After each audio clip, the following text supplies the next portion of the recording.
Hello प्यारे बच्चों, स्वागत है आप सभी का बीसीआई कोटा गुरु यूट्यूब चैनल पर। आज हम क्या करते हैं बच्चों कि 10th मैथमेटिक्स का चैप्टर नंबर 10, ठीक है ना। नाम है चैप्टर का व्रत। क्या नाम है बच्चों? व्रत यानी कि सर्कल। आज हम इसके बारे में डिस्कशन करने वाले हैं कि व्रत क्या होता है, व्रत को हम किस तरीके से बनाते हैं, ठीक है। और व्रत की स्पर्श रेखा क्या होती है, और व्रत की प्रतिच्छेदी रेखा क्या होती है, व्रत की अप्रतिच्छेदी रेखा क्या होती है। आज हम इस वाले वीडियो के अंदर इन्हीं बातों के बारे में डिस्कशन करने वाले हैं।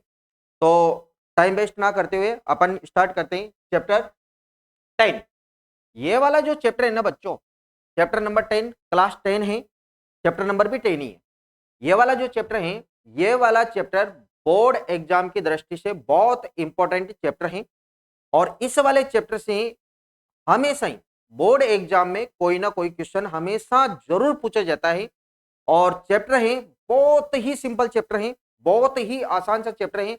आप लोग इस वाले चैप्टर के जितने भी वीडियोस आए, उन सभी वीडियोस को स्टार्टिंग से लेके और लास्ट तक देखना। आप लोगों को हर एक छोटी छोटी प्रॉब्लम क्लियर होती जाएगी। तो चलिए अपन स्टार्ट करते हैं सर्कल।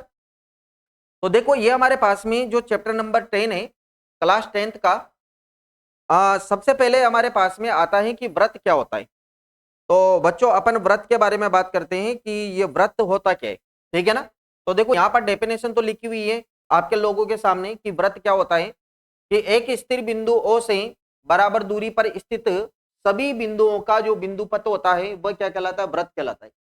अब सर, ये बात तो हमें समझ में आई नहीं कि ये आपने क्या लिख दिया। तो चलो आज अपन इसको समझते हैं। तो इसके लिए क्या करते हैं बच्चों अपन कि डेफिनेशन के हिसाब से, ठीक है ना, हम क्या करते हैं कि ये जो आप लोगों को बोर्ड नजर आ रहा है, इस वाले बोर्ड के ऊपर अपन एक बिंदु, एक डॉट लगा देते हैं, ठीक है ना। ये जो आप लोगों को बोर्ड नजर आ रहा है पीछे, इस वाले बोर्ड के ऊपर अपन क्या करते हैं, एक बिंदु लगा देते हैं, डॉट लगा देते हैं, ठीक है।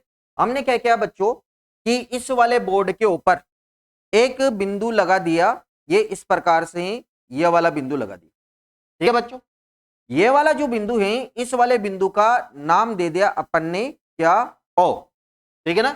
यह हमारे पास में एक बिंदु है, इस वाले बिंदु का नाम दे दिया अपन ने क्या? ओ।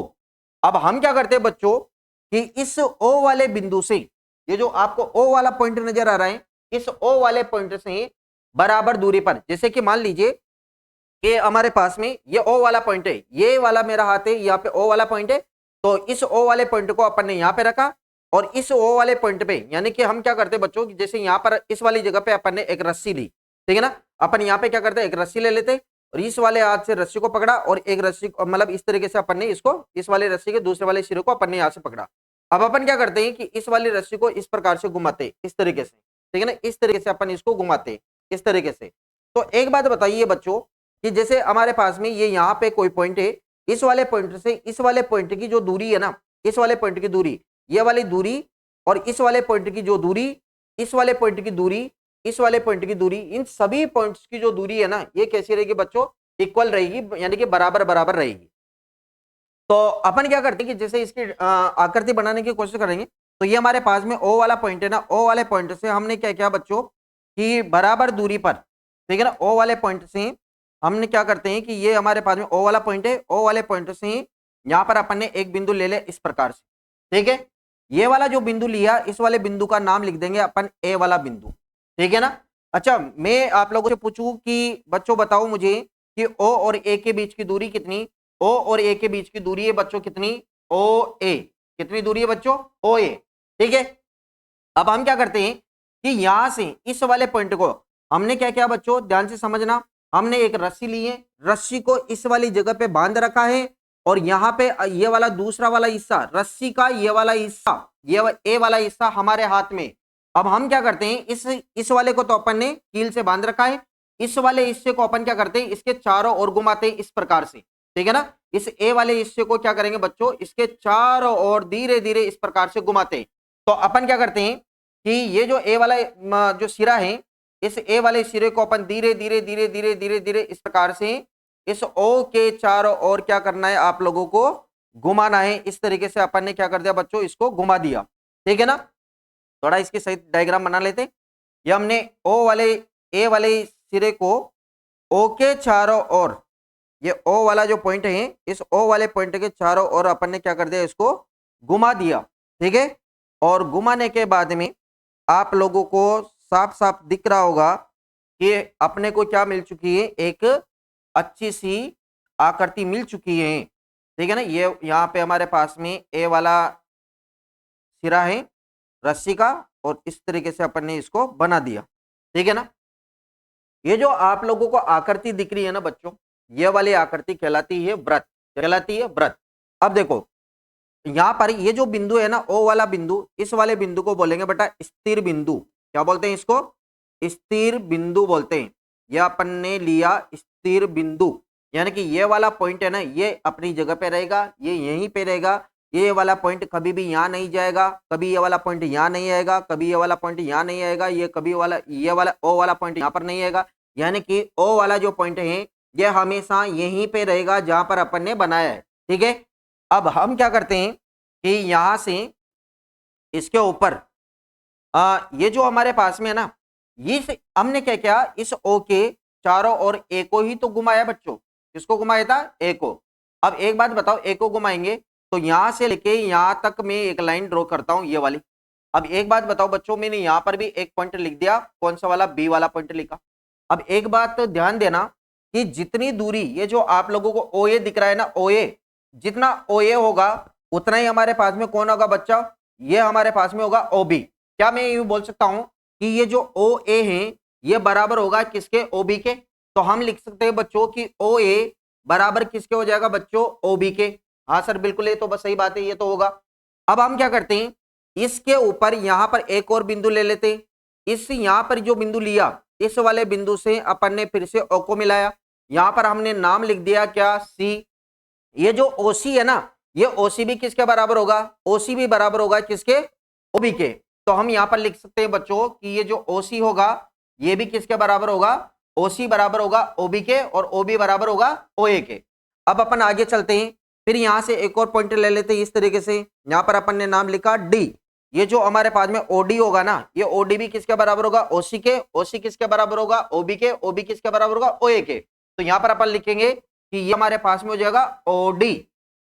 ठीक है, फिर हम आगे चलते हैं। यहां से एक लाइन जगह नहीं बची, यहां से हम एक लाइन ऐसे खींच देते हैं इस प्रकार से, और यहां पर अपन लिख देंगे ई वाला पॉइंट। ये जो ओ ई दिख रहा है ना, ये ओ ई किसके बराबर होगा? ओडी के।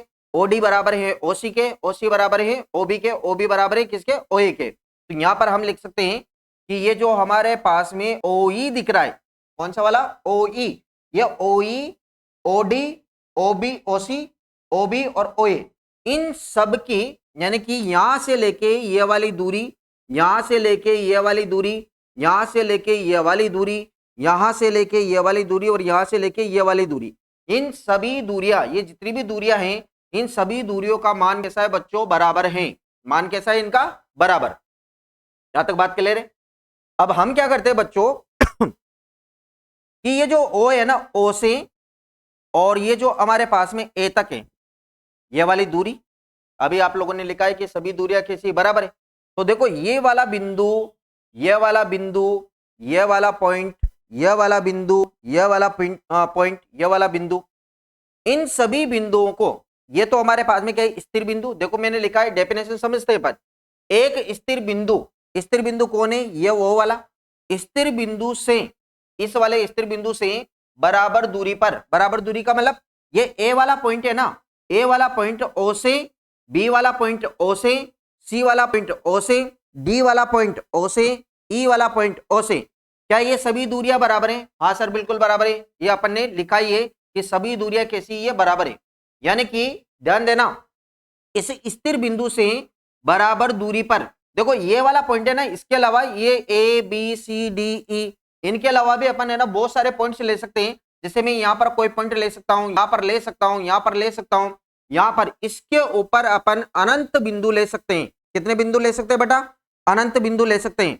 अब ये जितने भी हमारे पास में अनंत बिंदु आए, इन अनंत बिंदुओं की, इस वाले बिंदु की, इस वाले बिंदु की, इसकी, इन सभी अनंत बिंदुओं की इस ओ से ये जितनी भी दूरियां हैं, ये सभी दूरियां कैसी रहेगी बच्चों? बराबर रहेगी। कैसी रहेगी बच्चों? बराबर। तो अपन बोलेंगे कि ये सभी दूरियां कैसी है बच्चों, बराबर हैं।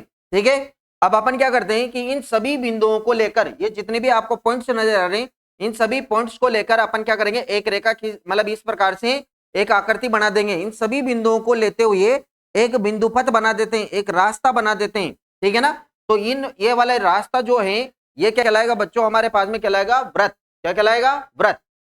यानी कि एक स्थिर बिंदु कौन है बच्चों, यहां पर ओ, इस ओ से बराबर दूरी पर ये वाला पॉइंट, ये वाला पॉइंट, ये सभी पॉइंट क्या है, बराबर दूरी पर है। सभी बिंदुओं का बिंदुपथ, यानी कि इस वाले बिंदु, इस वाले बिंदु, इस वाले बिंदु, इन सभी बिंदुओं का जो बिंदुपथ होगा, यानी कि ये वाला रास्ता जिस पर मैं पेन चला रहा हूं, ये वाला रास्ता जो है ये क्या कहलाता है, हमारे पास में वृत्त कहलाता है। क्या कहलाएगा बच्चों, वृत्त। तो उम्मीद करता हूं कि यह बात आपको समझ में आ गई होगी कि वृत्त अपन किस तरीके से ड्रॉ करते हैं। ठीक है ना, तो यह हमारे पास में क्या हो जाएगा, ये स्थिर बिंदु हो जाएगा।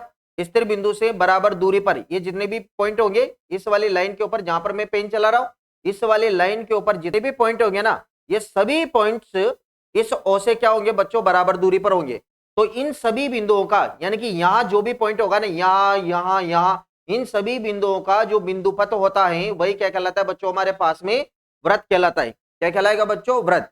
तो ये बात तो क्लियर है यहां तक। अब अपन आगे चलते हैं, तो अब थोड़ा सा इसका अच्छा सा डायग्राम बना देते। तो यहां से तो इसको अपन फिनिश करते हैं कि ये हो जाएगा बच्चों हमारे पास में व्रत। अपन ने समझा है कि व्रत क्या होता है। अब देखिए व्रत की कुछ बातें अपन देख लेते हैं कि व्रत की बातें क्या है। ठीक है ना, इसको अपन हटा लेते हैं यहां से। यह बात आपको समझ में आएगी, डेफिनेशन आपको समझ में आ गई होगी। ठीक है ना, अब अपन क्या करते हैं, इसका डायग्राम बनाते हैं। तो डायग्राम बनाने के लिए अब थोड़ा सा क्या ना, यहाँ पे एक डायग्राम बनाया अपन ने इस प्रकार से। ओ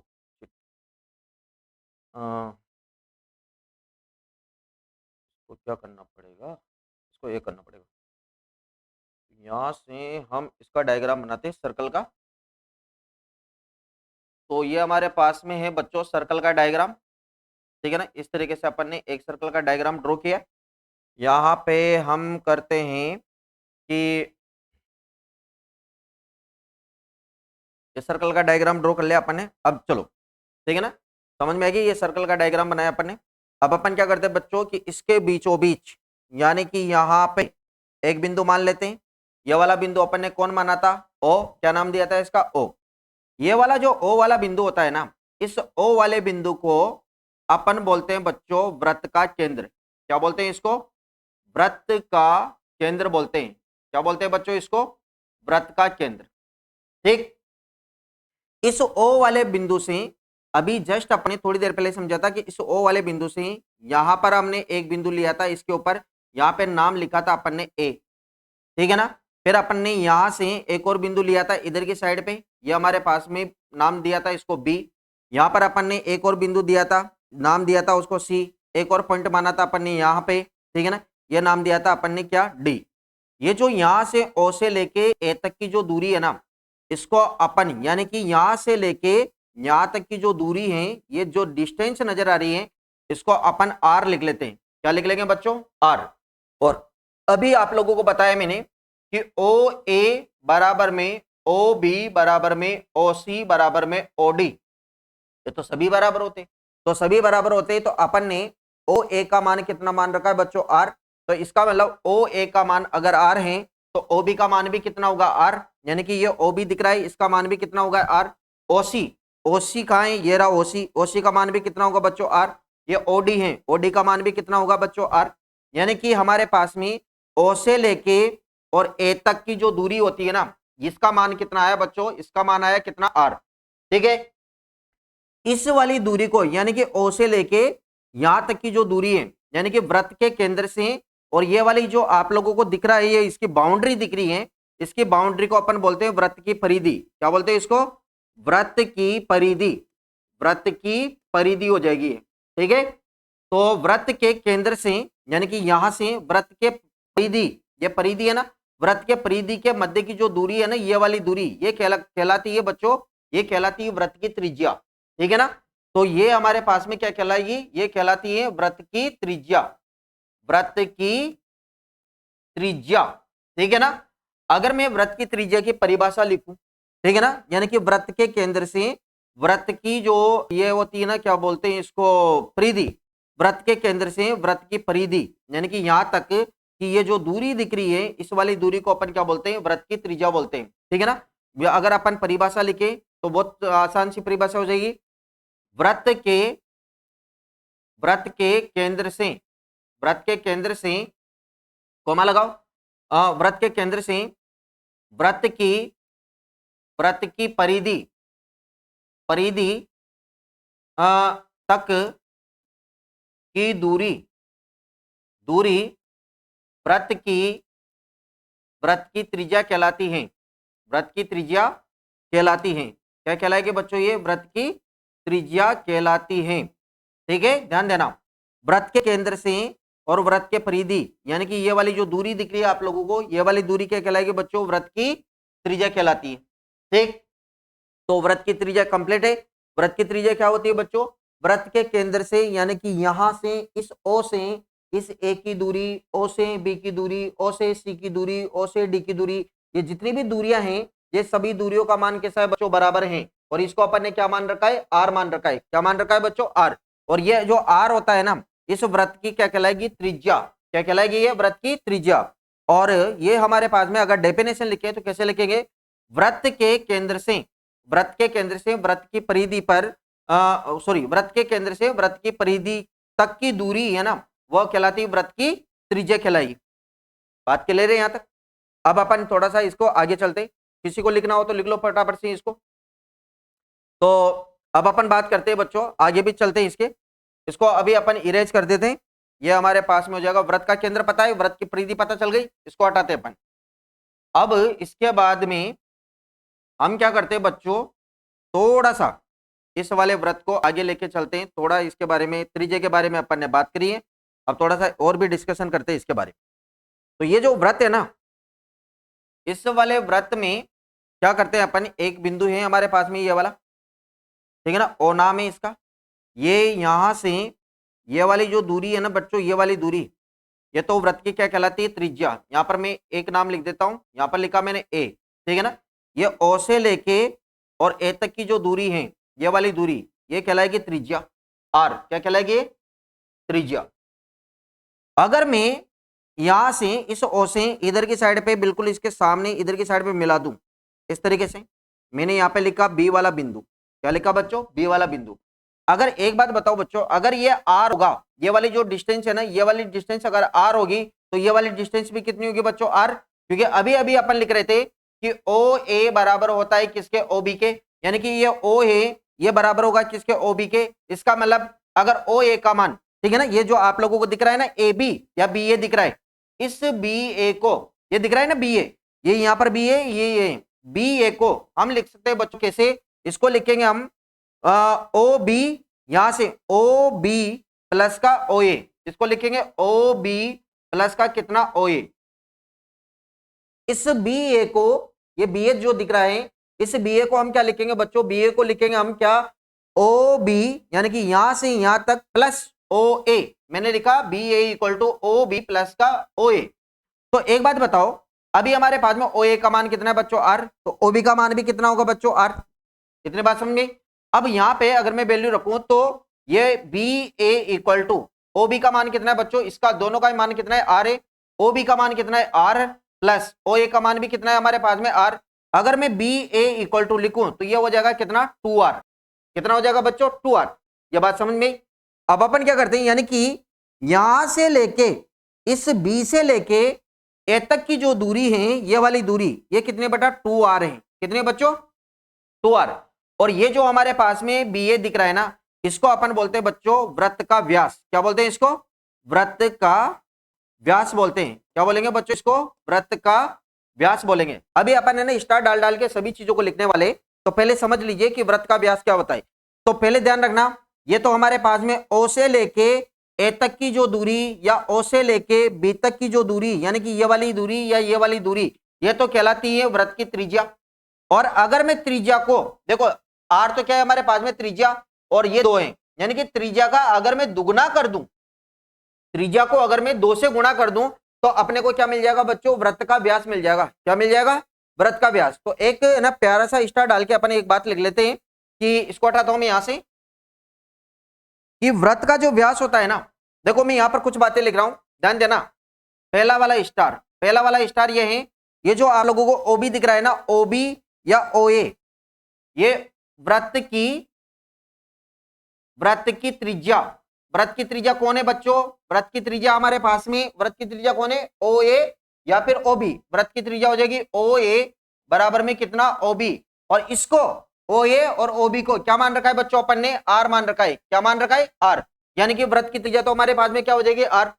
अब ये जो हमारे पास में ये दिख रहा है ना, ये वाला पार्ट, यानी कि यहां से लेके यहां तक, ये इसको देखो, ये जो दिख रहा है इसको अपन बोलेंगे वृत्त का व्यास। तो वृत्त का व्यास, ठीक है ना। वृत्त का व्यास हमारे पास में कितना है बच्चों, वृत्त का व्यास है यहां पर, वृत्त का व्यास जो दिख रहा है ना, वृत्त का व्यास को साधारण तरीके से अपन डी लिखते हैं। क्या लिखेंगे बच्चों, इसको डी। डी का मतलब होता है डायामीटर। वृत्त का व्यास को कहीं से लिखते हैं, डी से। डी का मतलब क्या होता है बच्चों, डायामीटर, ठीक है ना। और डायामीटर को हिंदी में बोलते हैं अपन व्यास, यानी कि ये हो जाएगा हमारे पास में डी। और जो वृत्त का व्यास होता है ना, ये बराबर होता है 2 इंटू त्रिज्या के। किसके बराबर होता है बच्चों, ये 2 इंटू त्रिज्या के। यानी कि वृत्त का व्यास को अपन कहीं से लिखेंगे, डी से बराबर, ये 2 मैंने यहां पे लिखा। वृत्त की त्रिज्या क्या है हमारे पास में, आर। वृत्त की त्रिज्या कितनी, आर। तो यहां पर हमारे पास में वृत्त की त्रिज्या हो जाएगी कितनी, आर।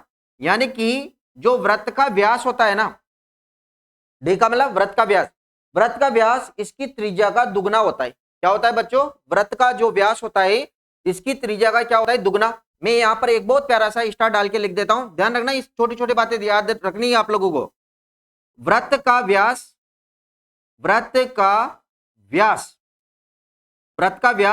कोमा लगाओ, त्रिज्या का दुगना होता है।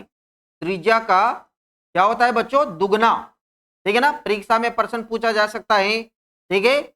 जो तुम्हारे बोर्ड एग्जाम होते हैं उनमें आजकल है ना ऑप्शन वाले सवाल भी आते हैं, तो उनमें परीक्षा में प्रश्न पूछा जा सकता है कि वृत्त का व्यास वृत्त की त्रिज्या का होता है। तो उसमें ऑप्शन दे दिया, मान लो उसने 1 गुना, 2 गुना, 3 गुना, 4 गुना, तो फिर आप लोगों को क्या आंसर लगाना है, 2 गुना।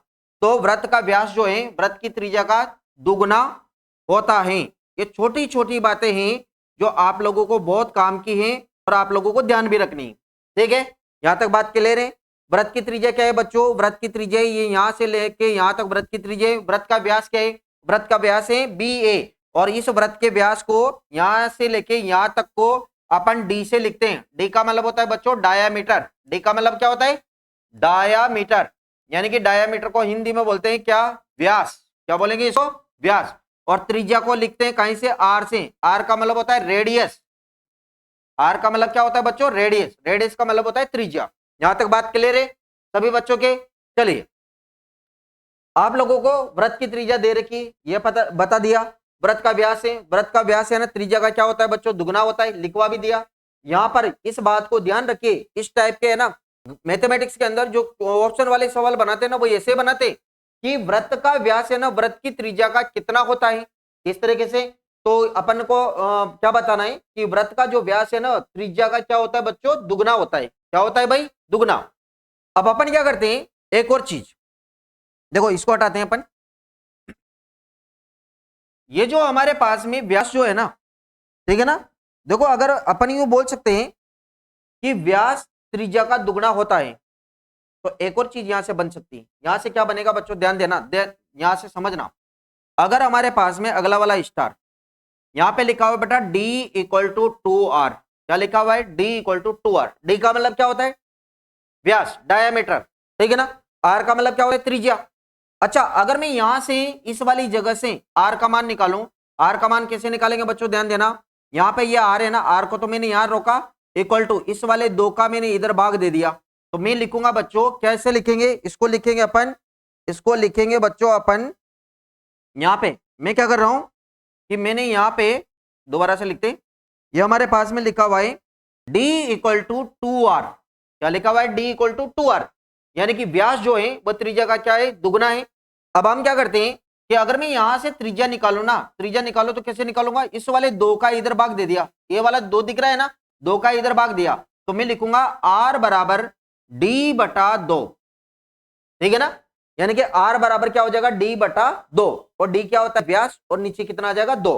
मैं इसको लिखूंगा बच्चों कि हिंदी में अगर अपन लिखें इसको तो ऐसा लिखा जा सकता है क्या कि व्यास बटा 2, और ये क्या है हमारे पास में, त्रिज्या। क्या है बच्चों, ये त्रिज्या, ठीक है ना। देखिए आप लोग है ना इस वाली चीज को बहुत ही आसानी से समझ में आएगी, ये बातें आप लोगों को बस ध्यान से समझते रहना, पढ़ते रहना। त्रिज्या जो है वो त्रिज्या बराबर व्यास बटा 2। हम यूं बोल सकते हैं कि वृत्त की त्रिज्या, ये वाली वृत्त की त्रिज्या ये व्यास का आधा होती है। अगर हम किसी भी संख्या में 2 का भाग देते हैं तो उस वाली संख्या का क्या हो जाता है बच्चों, आधा। यानी कि अगर मैं तुम लोगों से बोलूं कि 100 का आधा करो तो कितना आता है, 50। 50 कैसे आया होगा, जब 100 में हमने 2 का भाग दिया होगा तब हमारे पास में 50 आया होगा। अगर हमारे पास में जैसे 200 है, 200 का आधा करने के लिए बोले क्या करोगे तुम, 2 का भाग दोगे। किसी भी संख्या को गणित में, किसी भी संख्या को अगर आधा करना है, आधा करने के लिए हमेशा उस वाली संख्या में किसका भाग देते हैं, 2 का। किसका भाग देंगे बच्चों, 2 का। तो अपन क्या करते हैं, यहां से एक और बात लिख सकते हैं कि जो त्रिज्या होती है ना, वृत्त की त्रिज्या, वो व्यास का क्या होती है बच्चों, आधा होती है, ठीक है ना। तो यहां से एक और बात लिखेंगे तो ये भी ऑप्शन में आ सकता है कि वृत्त की त्रिज्या, वृत्त की त्रिज्या, वृत्त की त्रिज्या व्यास का व्यास का आधी होती है, आधी होती है, ठीक है ना। यह बात आपको समझ में कि वृत्त की जो त्रिज्या है व्यास का क्या होती है बच्चों, आधी होती है। यानी कि व्यास में हमने किसका भाग दे रखा है, 2 का। यानी कि व्यास जितना भी होगा ना, व्यास अगर हमारे पास में 20 है तो 20 में अगर अपन 2 का भाग देंगे तो क्या मिल जाएगा अपने को, अपने को मिल जाएगा वृत्त की त्रिज्या, यानी कि कितनी मिलेगी, 10। जब बात यहां तक क्लियर है तो अपन ने ये वृत्त है, वृत्त के बारे में अपन ने बात करी है। अब अपन थोड़ा सा आगे चलते हैं। तो यहां पर है ना एक और चीज लिखते हैं बच्चों कि तुम लोगों को पता चल गया कि वृत्त की त्रिज्या क्या होती है, वृत्त का व्यास क्या होता है, ठीक है ना। तो मैं यहां से एक लाइन ड्रॉ कर रहा हूं इसके ऊपर, तो ये हमारे पास में हो जाएगा, बिल्कुल सीधी लाइन तो खींचती नहीं है यार, चलो खींचो भाई खींचो इसको, सीधी लाइन बिल्कुल एक्यूरेट, ये ठीक है। ये हमारे पास में यहाँ पर मैं लिख देता हूँ ओ, लिखा क्या लिखा बच्चों, ओ। ये यहाँ पर लिखा मैं, यहाँ पे लिख देता हूँ मैं ए, यहाँ पर लिखा अपन ने बी। यहाँ से ओ से लेके ये वाली दूरी है ये त्रिज्या कहलाएगी, और यहाँ से लेके यहाँ तक की जो दूरी है ये कहलाएगी हमारे पास में व्यास। ये बात क्लियर है यहाँ तक। अब अपन क्या करते हैं बच्चों कि ये जो व्यास दिख रहा है ना, ये वाला व्यास, इस व्यास के समांतर, ये व्यास है, इस व्यास के समांतर अगर मैं एक रेखा खींचूं ऐसे, ठीक, मैं और भी रेखा खींच सकता हूं ऐसे, ये वाली, मैंने एक भी रेखा और भी रेखा खींची ये वाली, मैं, ये है हमारे पास में व्यास, तो ये वाला थोड़ा सा इसको आगे बढ़ा देता हूं, ठीक है ना। ये है हमारे पास में व्यास, तो कौन, बी ए, व्यास कौन है बच्चों, बी ए। अब मैं क्या कर रहा हूं, ये जो बी ए दिख रहा है ना, इस बी के समांतर ये यूं जा रही है, ये भी ऐसे ऐसे ऐसे, यानी कि व्यास के समांतर में क्या कर रहा हूं, रेखाएं खींच रहा हूं, ठीक है ना। ये वाली मैंने यहां पे भी व्यास के समांतर रेखा खींच दी, मैं यहां पर भी व्यास के समांतर रेखा खींच सकता हूं, खींच सकता हूं। ये जितनी भी रेखाएं खींची अपन ने, ये वाली रेखा, ये वाली रेखा, ये वाली रेखा, ये वाली रेखा, ये वाली रेखा, व्यास के समांतर जितनी भी रेखाएं हम खींचेंगे, ठीक है ना, हमारे पास में व्यास ऐसे हैं, तो व्यास के समांतर जितनी भी हम रेखाएं खींचेंगे सब की सब रेखाएं कहलाती है हमारे पास में वृत्त की जीवा। ये जितनी भी रेखाएं है ना, ये सब के सब क्या कहलाएगी बेटा, वृत्त की जीवा कहलाती है। वृत्त की जीवा क्या कहलाएगी बच्चों, ये वृत्त की जीवा, अंग्रेजी में इसको कोड बोलते हैं, कोड, ठीक है ना, वृत्त की जीवा। तो वृत्त की जीवा क्या होती है बेटा, ये व्यास है, व्यास के समांतर हमने एक लाइन एक खींची, एक लाइन हमने एक खींची, एक लाइन हमने एक खींची, एक लाइन हमने एक खींची, ये खींची, तो व्यास के समांतर खींची गई रेखा क्या कहलाती है, वृत्त की जीवा कहलाती है, ठीक है ना। सिंपल सी डेफिनेशन है, व्यास के समांतर खींची गई, व्यास के समांतर खींची गई रेखा वृत्त की क्या कहलाती है, जीवा कहलाती है, ठीक है। मैं यहाँ पर है ना डेफिनेशन लिखता हूँ इसकी, इसको तो हटा देता हूँ, ये बात आपको समझ में आ गई, ठीक है ना। इसको नोट कर लो आप सभी बच्चे। अब अपन आगे चलते हैं, नोट कर लेना इसको सभी बच्चे। अब अपन बात करते हैं थोड़ा जीवा के बारे में बात करेंगे, तो इसको हटा देता हूं, ठीक है ना। 1 2 3 4 5, ये 5 स्टार हो गए। आगे अपन बात करते हैं, तो व्रत की जीवा के बारे में भी बात करनी है अपने को। तो यहां पे हम क्या करते हैं बच्चों कि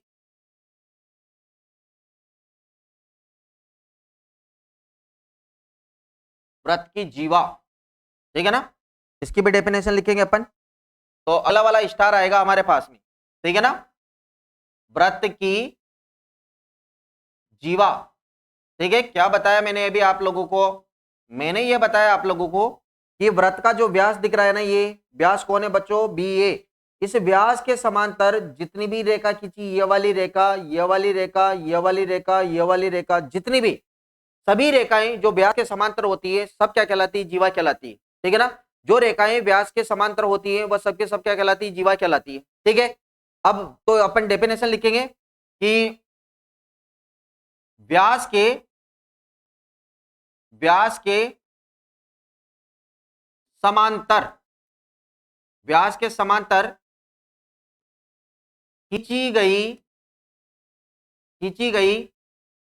रेखाएं, खींची गई रेखाएं, ठीक है ना, व्रत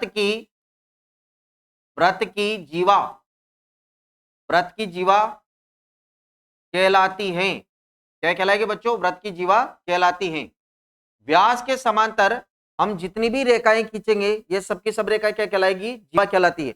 जैसे मान लो भाई देवी, ये तो हमारे पास में यहाँ पर बी ए तो क्या हो जाएगा व्यास। जैसे ये तो ये वाली रेखाएं, इसका नाम लिखेंगे एक्स और वाई, क्या लिखेंगे, एक्स वाई। इसको अपन लिखेंगे जैसे पी और क्यू, ये हमारे पास में। तो अपन ये है ना, व्यास के समांतर कौन कौन रेखाएं बेटा, ये एक्स वाई है, ये भी क्या कहलाएगी, व्रत की जीवा। क्या कहलाएगी, व्रत की जीवा। ये वाली जो लाइन है ये भी कहलाएगी व्रत की जीवा। ये वाली जो लाइन है ये भी क्या कहलाएगी, व्रत की जीवा। ठीक है ना, ये वाली लाइन है ये भी व्रत की जीवा। यानी कि हम बोल सकते हैं कि व्यास के समांतर जितनी भी रेखाएं अपन खींचते हैं वह सबके सब क्या कहलाती है, व्रत की जीवा कहलाती है। यहां तक क्लियर है बात। तो अपन आगे चलते हैं, इसको भी हटाते हैं, व्रत की जीवा का अपन ने लिख ही लिया। तो आगे बात करते हैं बच्चों, इसी वाले डायग्राम में समझना है अपने को सब। और अगर आपको कोई बात समझ में नहीं आती है तो आप कमेंट लिखिए और हम उस आपकी समस्या का समाधान करेंगे। अब अपने व्रत की जीवा लिखिए। अब एक और बात ध्यान से सुनते जाना, समझते जाना। ये हमारे पास में व्रत का व्यास हो जाएगा बच्चों। क्या है, नाम दिया था अपने बी ए, ठीक है ना, ये व्रत का क्या है, व्यास है। यहां पर क्या है हमारे पास में, व्रत का केंद्र, ये वाला। ठीक, अपने व्रत की जीवा खींच ली कि व्रत की जीवा अपन किस प्रकार से खींचते हैं। अब अपन एक और चीज समझते हैं बच्चों, ठीक है ना, बहुत प्यारी सी चीज है। जैसे अपन एक रेखा देखो, मैं यहाँ पे खींच रहा हूं, यहाँ पे ये वाली लाइन खींची मैंने, इसका नाम लिख दिया मैंने एक्स और वाई। ठीक है, ये हमारे पास में क्या है बच्चों, ये हमारे पास में जीवा, क्या है बच्चों, ये जीवा।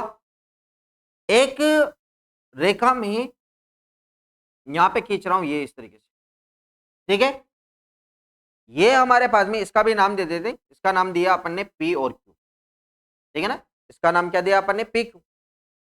अब देखिए व्रत का केंद्र कहां पे है बच्चों, व्रत का केंद्र है यहां पे, ठीक है ना। व्रत का केंद्र कहां पे, व्रत का केंद्र है हमारे पास में इस वाली जगह पे। तो व्रत का केंद्र अपन ने यहाँ पे ले रखा है, तो थोड़ा सा वेट कीजिए, ये व्रत का केंद्र यहाँ पे है, ठीक है। ये वाली जो जीवा है ना, ये वाली जीवा, ये कौन सी वाली जीवा बेटा, एक्स वाई जीवा, ये दिख रही है आप लोगों को, एक्स और वाई वाली जीवा, ये वाली, ये व्रत का केंद्र है। इन दोनों के बीच की दूरी ये रही, ठीक है ना, ये वाली दूरी, इस वाली जीवा और व्यास के बीच की दूरी ये वाली रही, ठीक है ना। मैं यहाँ पे जैसे अगर नाम लिखूं तो यहाँ पर आप कोई सा भी नाम लिख दीजिए। मैंने यहाँ पे इस वाली जगह पे नाम लिखा, आर नाम लिख दिया, ठीक है। मैं यूं बोलूंगा, ध्यान से सुनना, ये एक्स वाई जीवा है ना, एक्स वाई जीवा, व्रत का केंद्र कहाँ है बेटा, ओरा, और इन दोनों के बीच की दूरी कितनी, ओ आर। ये बात समझ में। अब अपन थोड़ा आगे चलते हैं कि ये दूसरी वाली जो जीवा है ना, कौन सी वाली, पीक्यू वाली जीवा। पीक्यू जीवा की, ये पीक्यू जीवा है ना, ये व्रत की, पीक्यू जीवा की व्रत से जो दूरी है ना, ये वाली दूरी, यहां पर मैं लिख दिया, कुछ भी नाम लिख देंगे, जैसे ये नाम लिखा। इस वाली जीवा की दूरी तो इतनी है, और इस वाली जीवा की दूरी इतनी है। यानी कि दोनों में से कौन सी वाली जीवा वृत्त के पास है बच्चों? आप बोलोगे कि सर एक्स वाई वाली जीवा पास है। ठीक है ना, बात को ध्यान से सुनना समझना। पी क्यू और एक्स वाई दो जीवाएं हमारे पास में, कौन कौन सी? पी क्यू और एक्स वाई। दोनों जीवाओं में से वृत्त के केंद्र के पास में या फिर व्यास के पास में, वृत्त का जो व्यास है ना, इस वृत्त के व्यास के पास में दोनों में से कौन सी है भाई? कि आप बोलोगे कि सर ये एक्स वाई वाली है ना ज्यादा पास में, ये वाली, ये ज्यादा पास में दिख रही भाई। इसके और इसके बीच की दूरी तो इतनी है और इन दोनों के बीच की दूरी इतनी है, तो मतलब ज्यादा इस ये ओ से ज्यादा दूरी पर कौन है? P Q. वो से ज्यादा दूरी पर कौन है? P Q. और ओ के ज्यादा पास में कौन है? X Y. ये बात क्लियर है? अब मैं यूं लिख सकता हूं बच्चों कि वृत्त के केंद्र से, वृत्त का केंद्र ओ रहा, ओ से ज्यादा दूरी पर कौन है? ओ से ज्यादा दूरी पर बोलेंगे तो कौन है? P Q. ओ से कम दूरी पर कौन है? X Y. अब आप अगर यह बात समझ में आ गई होगी तो तुम सोचो कि पी क्यू जो लाइन है ना, यानी कि पी क्यू, पी और क्यू ये रही, और ये हमारे पास में एक्स और वाई ये रही। ठीक है, मुझे बताओ ज्यादा दूरी पर ये है, कम दूरी पर ये है। जो रेखा या जो जीवा वृत्त के केंद्र के पास में रहती है ना, इसकी लंबाई, यानी कि ये देखो यहां से लेके यहां तक इसकी लंबाई और इसकी लंबाई कितनी है? ये हमारे पास में पी क्यू। यानी कि ध्यान देना बात को, जो जीवा वृत्त के केंद्र के पास में रहती है, इसकी लंबाई जो दूर रहने वाली जीवा होती है उससे क्या होती है? ज्यादा होती है। देखो ये ज्यादा लंबाई है और ये क्या है बच्चों? कम लंबाई की। तो अपन यहां पर यह बात समझ में आई, क्या बोला मैंने? कि जो जीवा, यानी कि ये वाली जीवा वृत्त के केंद्र के पास में है और ये वाली जीवा वृत्त के केंद्र से दूर है। ठीक है ना, यानी कि ये वाली जीवा तो पास में है, ये वाली जीवा दूर है। तो जो जीवा वृत्त के केंद्र के पास में रहती है ना, ठीक है ना, जो जितना पास में रहेगा वो उतना ही बड़ा रहेगा। ठीक है ना, इस बात को ध्यान रखना। जो जीवा वृत्त के केंद्र के पास में रहेगी वो उतनी ही बड़ी होगी। तो अगर मैं इन दोनों के बारे में बात करूं तो दोनों में से कौन सी जीवा बड़ी होगी बच्चों? एक्स वाई वाली जीवा बड़ी होगी। किससे? पी क्यू जीवा से। ठीक है, क्या बोला मैंने? एक्स वाई वाली जो जीवा है, एक्स वाई वाली जीवा ये ज्यादा होगी किससे? या इसकी लंबाई ज्यादा होगी किससे? पी क्यू से। ठीक है ना, यानी कि अपन बोलेंगे कि एक्स वाई जीवा ये वाली जीवा की लंबाई एक्स वाई जीवा की लंबाई, ठीक है ना, ये ज्यादा होगी। थोड़ा ज्यादा लिख दे, जिसको अपन हटा देते हैं यहां से, ऐसा थोड़ा छोटा लिखते हैं। इसको अपन लिखेंगे एक्स वाई जीवा ये बड़ी होगी। ठीक है ना, ये किसका चिन्ह है बच्चों? एक्स वाई जीवा ये बड़ी होगी। कैसे पढ़ेंगे इसको? एक्स वाई जीवा ये बड़ी होगी। एक बार ही, ये डबल बार लाइन नहीं है। ठीक है ना, एक्स वाई जीवा बड़ी होगी किससे? पी क्यू जीवा से।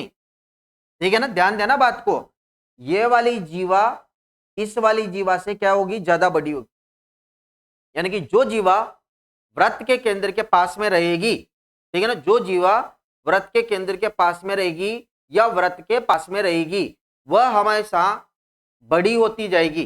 ठीक है ना, यानी कि जैसे जैसे अगर मैं यहाँ पे देखो ये एक्स वाई है, अगर मैं एक और जीवा खींचता हूं यहाँ पर, ये वाली, ठीक है ना, मैंने इसका नाम लिखा जैसे आर और एस लिखा। अब आप मुझे बताइए कि इन तीनों जीवों में से सबसे बड़ी कौन सी होगी? तो इतनी बात समझ में आएगी कि सबसे बड़ी कौन सी होगी? सबसे बड़ी होगी सर आर एस। ठीक है, फिर इससे छोटी कौन होगी? इससे छोटी होगी पी, सॉरी क्या बोलते हैं इसको, एक्स वाई। फिर इससे भी छोटी कौन होगी? P Q. अगर मैं बीच में यहां पर खींच दूं एक ऐसी, ठीक है ना, इसका नाम कुछ भी लिख दो, इसका नाम सी और इसका नाम डी लिख दो, तो देखो सबसे बड़ी कौन? सबसे बड़ी ये। फिर इससे छोटी कौन? इससे छोटी है। इससे छोटी कौन? इससे छोटी है। इससे छोटी कौन? ये। और सबसे छोटी कौन हो जाएगी बच्चों? सबसे छोटी हो जाएगी पी क्यू। इतनी बात क्लियर होनी चाहिए आप लोगों को। ठीक है ना, अब अपन क्या करते हैं, थोड़ा आगे चलते हैं। कहने का मतलब ये है कि जो जीवा वृत्त के केंद्र के पास में रहती है, जो जीवा वृत्त के केंद्र के पास में रहती है उसकी लंबाई उतनी ही होती है। ठीक है ना, इतनी बात समझ में आ गई? तो मैं यहाँ पर है ना स्टार डाल के एक छोटी सी बात लिख दूं ताकि तुम लोग है ना ध्यान रखोगे इसको कि जो जीवा जो जीवा व्रत के केंद्र के पास रहती हैं, व्रत के केंद्र के पास रहती हैं या व्रत के केंद्र के पास होती हैं, यूं लिखो, व्रत के केंद्र के पास होती हैं, उसकी लंबाई उसकी लंबाई उसकी लंबाई अधिक होती है। उसकी लंबाई कैसी होती है बच्चों? अधिक होती है। ये यहां तक आप लोगों को बात समझ में आ गई होगी भाई, ठीक है ना। जो जीवा व्रत के केंद्र के पास में रहेगी उसकी लंबाई क्या रहेगी? अधिक रहेगी। बात क्लियर है यहां तक? अब देखो एक और चीज ध्यान देना, ये जो हमारे पास में बी ए है ना, ये वाला, ये जो अपन जिसको अपन व्यास बोलते जा रहे हैं, तो मैं आप लोगों से अगर एक और बात पूछ लूं कि जो व्यास के पास में आती, यानी कि व्रत के केंद्र के पास में आती जाएगी धीरे धीरे इधर, तो ये वाली जीवा की लंबाई क्या होती जाएगी? बढ़ती जाएगी। यानी कि इस वाली जीवा की लंबाई अब इन सबसे क्या हो गई? ज्यादा हो गई। ये इस तरीके से अगर मैं इसके बीच में और भी खींच दूं ये नीचे वाली लाइन, तो इस वाली लाइन की लंबाई और भी, इसके ऊपर जितनी भी जीवा है उन सबसे ज्यादा लंबाई किसकी होगी? इसकी। तो अब आप यूं बोलोगे कि सर सबसे बड़ी जीवा कौन होती है? तो सबसे बड़ी जीवा कौन होती है बच्चों? व्रत के अंदर सबसे बड़ी जीवा होती है उसका व्यास, ठीक है ना। क्या बात याद रखनी? व्रत की सबसे बड़ी जीवा कौन होती है? व्रत का व्यास, ठीक है ना। परीक्षा में प्रश्न पूछ लेता है इस टाइप के। तो व्रत की सबसे बड़ी व्रत की सबसे बड़ी व्रत की सबसे बड़ी जीवा व्रत की सबसे बड़ी जीवा व्रत का व्यास होती है। यह बात आपको समझ में आई? व्रत की सबसे बड़ी जीवा कौन होती है बच्चों? व्रत का व्यास होती है, ठीक है ना। सबसे बड़ी जीवा कौन होगी? सबसे बड़ी जीवा होगी व्रत का व्यास। ये आप लोगों को दिख रहा है, सबसे बड़ा मान इसी का होगा बच्चों, किसका? व्रत का व्यास का, ठीक है ना। व्रत की सबसे बड़ी जीवा कौन होती है? व्रत की सबसे बड़ी जीवा होती है व्रत का व्यास। यह बात क्लियर है यहां तक? चलिए, तो अपन ने ना व्रत की जीवा के बारे में लिखा है। व्रत की हमारे पास में व्रत की कौन सी वाली जीवा बड़ी होगी, कौन सी वाली जीवा छोटी होगी, ये भी अपन ने लिखा है। उसके बाद में अपन ने व्रत की सबसे बड़ी जीवा कौन होती है? व्रत का व्यास होती है। यहां तक बात क्लियर है सभी बच्चों के? यहाँ तो कोई डाउट नहीं है ना? किसी बच्चे का अगर कोई डाउट हो तो वो कमेंट बॉक्स में कमेंट लिखना, उसका डाउट क्लियर किया जाएगा, ठीक है। यहां तक बात खत्म। अब आप एक बार इसको लिख लीजिए और अब मैं इसको इरेज करता हूं। तो ये यहां तक की बात क्लियर है भाई सभी बच्चों के? चलिए, तो अपन क्या करते हैं, आगे चलते हैं। व्रत के बारे में आप अपन ने डिस्कशन कर लिया भाई अच्छे तरीके से, ठीक है ना। बहुत डीपली पढ़ा दिया मैंने आप लोगों को व्रत को, कि व्रत क्या होता है, व्रत की त्रिज्या क्या होती है, व्रत का व्यास क्या होता है, व्रत की जीवा क्या होती है, ठीक है ना। और व्रत की परिधि के बारे में बात करी, ठीक है ना। व्रत की सबसे बड़ी जीवा कौन सी होती है, ठीक है ना। त्रिज्या व्यास का कितना गुणा होती है, या त्रिज्या व्यास के कैसी होती है, मतलब आधी होती है या दुगनी होती है, और व्यास त्रिज्या का दुगना होता है या आधा होता है, ये सब अपन ने बात करी है। यहां तक बात क्लियर है? अब अपन आगे चलते हैं, ठीक है ना। ये वाला बिल्कुल, ये वाला टॉपिक आपको समझ में आ गया? एक बार फिर से मैं बता देता हूं आप लोगों को, ठीक है ना। ये वाला जो पॉइंट है व्रत के अंदर, ये तो हमारे पास में ओ है, ओ से ये वाली जो दूरी है ए तक, ये कहलाएगी इसकी त्रिज्या। इस त्रिज्या का दुगना कर दो ये वाला, ठीक है ना। ये हमारे पास में बी लिखा, ये कहलाता है इसका व्यास। व्यास को कहीं से लिखते हैं बच्चों? डी से। कहीं से लिखेंगे? डी से, ठीक है ना। व्यास के समांतर ये वाली लाइन, ये वाली लाइन, ये सभी लाइन एक ही लाइन खींचते हैं, पहले अपन ने समझ लिया। व्यास के समांतर ये वाली जो लाइन खींची है, कौन सी वाली लाइन? पी क्यू नाम दिया इसका। ये पी क्यू जो लाइन है ये कहलाती है इसकी जीवा। क्या कहलाएगी? ये जीवा। ये जो इसकी बाउंड्री दिख रही है ये कहलाती है व्रत की परिधि। क्या कहलाएगी? ये व्रत की परिधि। यहां तक बात क्लियर है?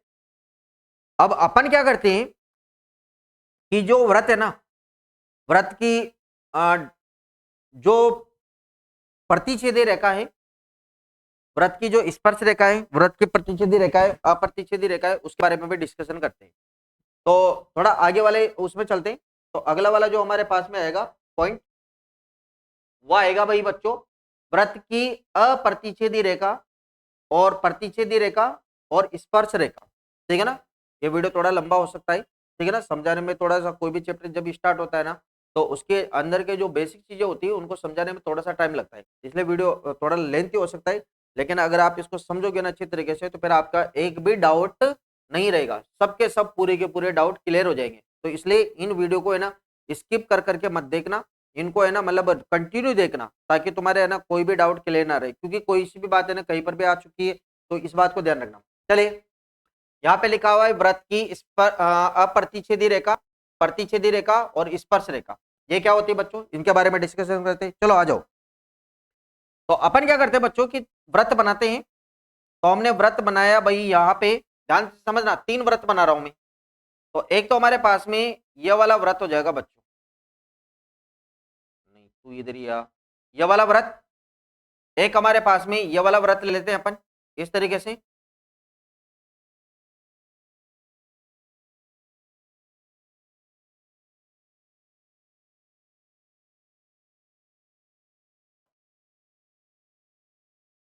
एक सेकंड रुकिए बच्चों, यहाँ पर हम व्रत बनाते हैं। एक व्रत हमारे पास में ये रहा,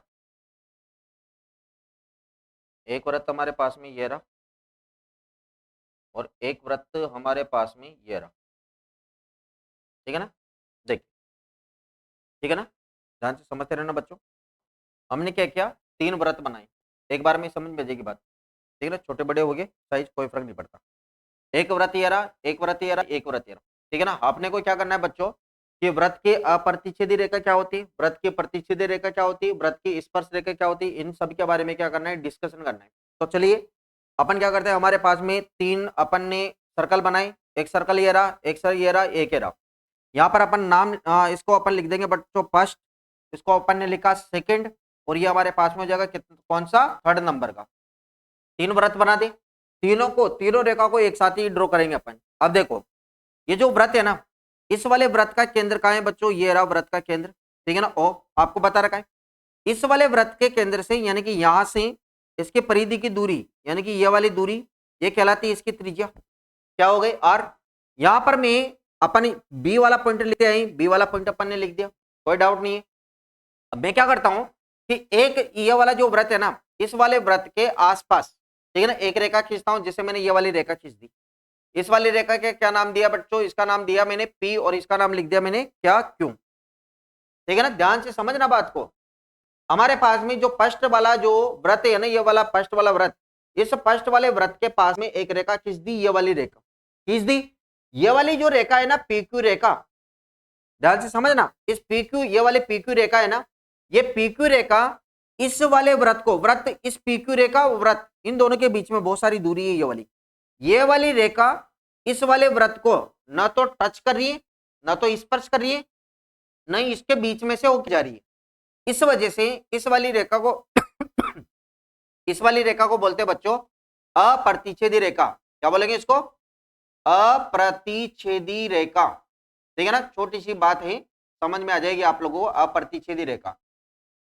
ठीक है ना, कौन अप्रतिच्छेदी रेखा किसको बोलेंगे, वह रेखा जो न तो व्रत को स्पर्श करती है, न व्रत को काटती है। ठीक है ना, अप्रतिच्छेदी रेखा किसको बोलेंगे, वह रेखा जो न तो व्रत को स्पर्श करती है, न व्रत को काटती है, व्रत की क्या कहलाती है, अप्रतिच्छेदी रेखा कहलाती है। क्या कहलाएगी बच्चों, अप्रतिच्छेदी रेखा।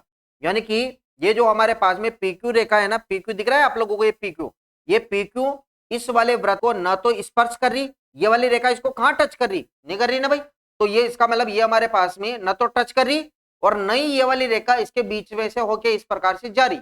इस वजह से इस वाली रेखा पीक्यू रेखा को अपन क्या बोलेंगे, अप्रतिच्छेदी रेखा बोलेंगे। क्या बोलेंगे बच्चों, अप्रतिच्छेदी रेखा। अब ये बात समझ में आ गई ना, अप्रतिच्छेदी रेखा किसको बोलते हैं, वह रेखा जो न तो व्रत को स्पर्श करती है और न ही व्रत को काटती है, उसको अपन क्या बोलेंगे, व्रत की अप्रतिच्छेदी रेखा बोलते हैं। बात क्लियर है यहाँ तक? अब अपन आते हैं अप्रतिच्छेदी रेखा पर, सॉरी, अब अपन आते हैं प्रतिच्छेदी रेखा पर। ये दूसरा वाला सर्कल है, एक लाइन में ड्रॉ कर रहा हूं बेटा, एक लाइन, ये सर्कल दिख रहा है ना, सर्कल का वापस से सेंटर वही वो हो जाएगा। ये यहाँ पर अपन कौन सा वाला पॉइंट लिखते हैं, ए वाला पॉइंट। अगर मैं एक रेखा खींचू इस प्रकार से, ठीक है ना, अच्छा इसको हटाते एक, ठीक है ना, हमने एक रेखा खींची इस तरीके से, खींच दे बच्चों। यहां पर इस वाली रेखा का हम फिर से नाम लिख देंगे, जैसे मैंने एक्स लिखा और ये मैंने लिखा वाई। ये वाली जो आप लोगों को लाइन दिख रही है, ये वाली एक्स वाली लाइन, एक्स और वाई वाली लाइन, ये वाली लाइन, ये वाली लाइन इस वाले वृत्त को दो बिंदु पर काट रही है। एक तो इस वाले बिंदु पे काट रही है बच्चों, और एक इस वाले बिंदु पे काट रही है, ठीक है ना। यानी कि ये जो रेखा है ना, ये वाली रेखा इस वाले वृत्त की क्या कहलाएगी बच्चों, प्रतिच्छेदी रेखा कहलाएगी। क्या कहलाएगी ये, प्रतिच्छेदी रेखा। यानी कि इस वाली रेखा को अपन क्या बोलेंगे, इसको बोलेंगे प्रतिच्छेदी रेखा। क्या बोलेंगे बच्चों, इसको प्रतिच्छेदी रेखा, या इसका एक और दूसरा नाम है, इसको अपन छेदक रेखा भी बोलते हैं। क्या बोलते हैं इसको, छेदक रेखा। क्या बोलेंगे बच्चों, इसको छेदक रेखा। यहां तक बात क्लियर है भाई? तो आपको है ना अप्रतिच्छेदी रेखा समझ में आई होगी, आप लोगों को है ना प्रतिच्छेदी रेखा भी समझ में आ गई। अब अपन बात करते हैं स्पर्श रेखा। स्पर्श रेखा के बारे में थोड़ा सी डिटेल से बात करनी है अपने को, ठीक है ना। तो ये हमारे पास में एक वृत्त है ना, अभी तो अपन इसके ऊपर कहां बढ़ती है उसके बारे में बात करते हैं। तो हमारे पास में ये जो वृत्त है ना, इस वाले वृत्त के ऊपर, ठीक है ना, यहां से जैसे मैं कोई एक इस प्रकार से लाइन खींचता हूं, जैसे मैंने एक लाइन खींची ऐसे, एक बार में खींच जाए तो अच्छी बात, खींच दी, ठीक है भाई। ये हमने क्या किया, एक लाइन खींची इस प्रकार से, इसका नाम लिखा अपन ने आर, और इसका नाम यहां पे लिखा अपन ने यस। इस वाली रेखा का नाम क्या लिखा अपन ने, आर और यस, ठीक है ना। ध्यान देना, हमने क्या किया बच्चों कि ये जो तीसरा वाला वृत्त है, तीसरे वाले वृत्त के ऊपर एक रेखा खींची है, कौन सी वाली रेखा, आर यस वाली रेखा। समझ में आ रही बात? अब अगर आप ध्यान से समझोगे, गौर से समझोगे ना, तो ये वाली जो ये वाली जो रेखा है ना, कौन सी वाली, ये आर एस वाली रेखा, इस वाले वृत्त को यहां पर टच करते हुए जा रही है। देखो इस वाली जगह पे क्या करेगी बच्चों, ये टच करते हुए जा रही है। जा रही कि नहीं जा रही भाई? आप बोलोगे सर बिल्कुल जा रही है। यहां से टच करते हुए जा रही है, काट नहीं रही, छू कर निकल रही है, ठीक है ना। तो ये वाली जो रेखा है ना, ये वाली रेखा, ये वृत्त को क्या कर रही है बच्चों, स्पर्श करते हुए जा रही है। इस वजह से इसको बोलते हैं अपन स्पर्श रेखा। क्या बोलेंगे बच्चों, इसको स्पर्श रेखा।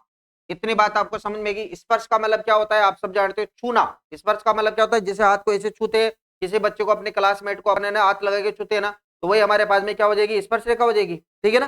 तो ये हमारे पास में स्पर्श का मतलब होता है, मतलब इस वाले व्रत को छू कर निकलने वाली रेखा क्या हो जाएगी, स्पर्श रेखा।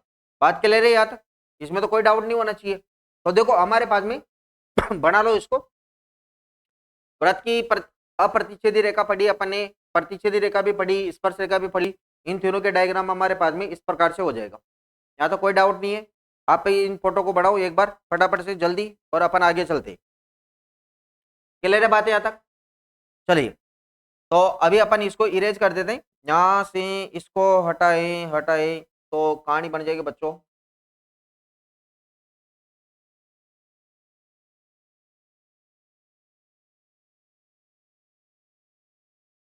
प्रतिच्छेदी रेखा, अप्रतिच्छेदी रेखा, उसके बाद में तुम लोगों ने स्पर्श रेखा, इनके बारे में बात करी है हमने, और तुम लोगों ने समझा है कि अपन व्रत के ऊपर इस प्रकार मतलब स्पर्श रेखा को, प्रतिच्छेदी रेखा को किस प्रकार से खींच सकते हैं, किस तरीके से ड्रॉ कर सकते हैं, ठीक है। अब अब अपन क्या करते हैं बच्चों कि एक और चीज समझते हैं, ठीक है ना, ध्यान देना।